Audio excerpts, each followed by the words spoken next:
Greetings, I am not Rob Chapman, but this is a Chapman guitar. The original Chapman guitar, if you will. The original ML1. I bought this a few days ago on a good deal used, and I thought, it's probably about time I checked out a Chapman, so what better guitar to check out than the original, the standard ML1. So a bit of backstory, I, as many of you guys out there, probably spent a lot of time on YouTube around the early 2010s, binge watching Rob Chapman and Anderton's videos. I still go back and watch a lot of those old Anderton's videos and Door J vlogs. I was a massive Rob Chapman fan back in the day when I was growing up and, still learning the guitar and still getting to grips with it. Really loved the Chapman guitar idea.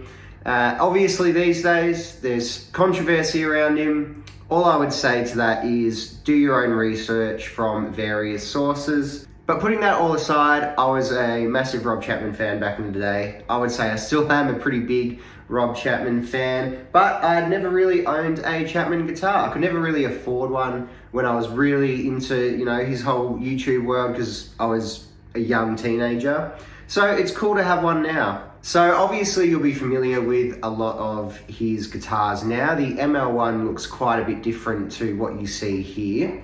So let's talk about the old original series of Chapman guitars.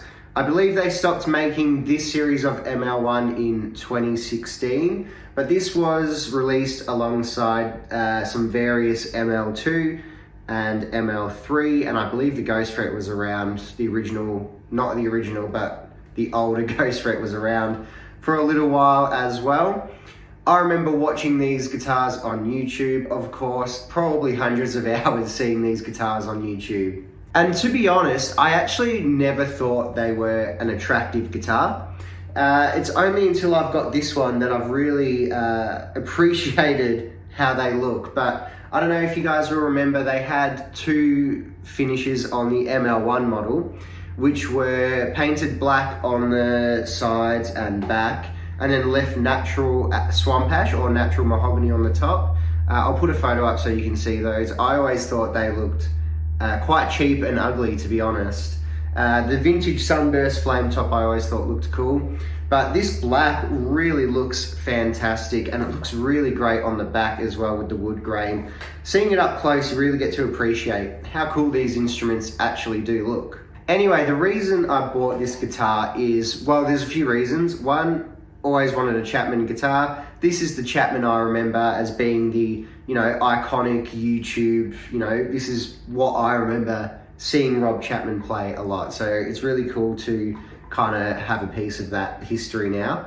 And I also wanted to see if the Chapman guitars, the old series of Chapman guitars, hold up. Are they any good? Were they any good? The only experience I had playing Chapman guitars before this model was at a trade show where I think I played the Rob Chapman signature model, the ML3 RC. That was the T-type guitar that they had. And all I remember from that model was thinking, these frets are just way too big for me. I hate this, which was a bit of a disappointment. So I was thrilled to realize that this guitar doesn't suffer from the same huge fret issue, although they are still pretty big frets and probably bigger than anything else I've got here. But anyway, how does this guitar hold up today? Well, I must say I am extremely impressed with the quality of this guitar.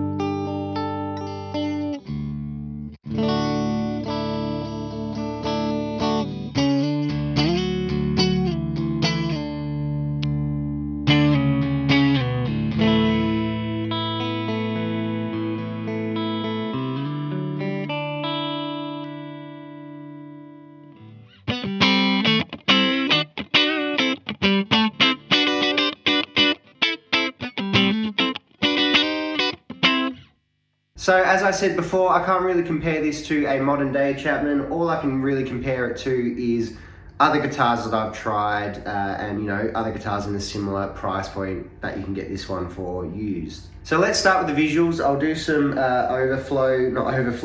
sweep over shots so you can get a better look at this guitar. Like I said before, I really didn't think a lot of the Chapman models looked as good as they could have watching them on YouTube. Having one in person now though, they just look absolutely beautiful. I cannot say enough good things about it. It's a really stunning piece of kit, especially in this translucent black flame finish. It's a really beautiful guitar. You really need to see it in person to appreciate just how nice it looks. The quality and the parts are just top notch. This, as I said, this one was used. It really doesn't have any signs of wear or anything on it. The neck feels fantastic. The frets are not sprouting. Tuners work great. All the electronics and the tremolo work fantastic. It's a nice hefty weight. Feels like a really high quality, you know, well weighted instrument. The only criticism I really do have about this guitar are the pickups. We have a Guitarnivore humbucker and a Extreme Victory set of single coils, which was just Chapman's proprietary pickup set that they put in the ML1. They are very dark, surprisingly so actually.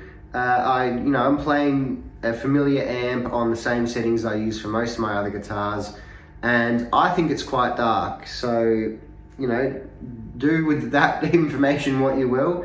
The way the electronics are wired though is kind of cool. So I think I figured out, you've got the up on the 3-way toggle, which is the neck, the middle, which is the neck and the humbucker in the bridge, and then just the bridge at the back. But then you can coil tap it, and you've got these two in the neck position. In the middle, you've got all three except the outer coil of this, I believe. And then at the back, you've got those two coils, I think. Something like that. Wide range of tones. It's very cool. Probably would have just preferred the 5-way with a coil tap for the humbucker, but this gives you some different options. I think now's as good a time as any in this video to bring up the fact that, as you can see from this picture, there were a few screws missing from the bridge, and I actually messaged Rob Chapman on Instagram and asked him about that, what the deal was, because the previous owner I bought it from said that that was actually how it was from the factory. And Rob actually took the time to read my message and respond to it and get back to me, which was really nice. I kind of included in my message, you know, that I was a massive fan of his, and that, you know, he was a big inspiration for me as a guitar player when I was growing up. And he was super nice about it. He actually told me that this wasn't a factory thing that they did, so that was good to learn. So maybe I need to get some screws down the line. But yeah, I just thought I'd mention that he was super nice about it. He took the time to reply to my message, and yeah, I just really appreciate that, and I think it was worth mentioning. This was built in World Musical Instruments in Korea, which is quite funny because it feels, in terms of quality, not how it plays, but in terms of quality, it feels almost identical to my PRS SE Custom 24. They both feel the same amount and the same type of super solid, reliable, workhorse, high quality guitar. They both feel very different to play. They both feel great in different ways, but in terms of the quality, they feel exactly the same. I think this guitar really deserves to sit in that category of what a freaking amazing amount of guitar for the money, as the PRS SE guitars do.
So to answer the question of this video, does the original Chapman guitar hold up? Is it a good guitar? Yes, it is a absolutely phenomenal guitar. I cannot believe that these are not more popular. I guess obviously with the controversy surrounding him, and to be honest, even before the controversy, anyone on the internet is a polarizing figure. You either love them or you hate them. And that probably didn't help sales of this guitar. But far out, if you can put aside the fact it has Rob Chapman's name on the headstock, it is a unbelievable guitar. I'm aware that I kind of gave away my biases, I guess, at the start of this video, disclaiming that I am a Rob Chapman fan. And especially when these were, all over YouTube in the Andertons videos and stuff, I was a huge fan watching all those videos. I think though, you really have to come at this guitar with no, prefixed biases or opinions. It's just, try it for what it is. It's honestly a fantastic guitar. It could say anything on the headstock and it would be a fantastic guitar. Anyway, that's it from me for this video. I'll just finish by saying that it is really cool for me to have this guitar because this is such a personal part of my guitar playing history, really. As I said, I pretty much grew up learning from and watching Rob Chapman play a Trans Black ML1. So it is really cool to have one, and it's actually been weird watching myself play it in this camera, funnily enough.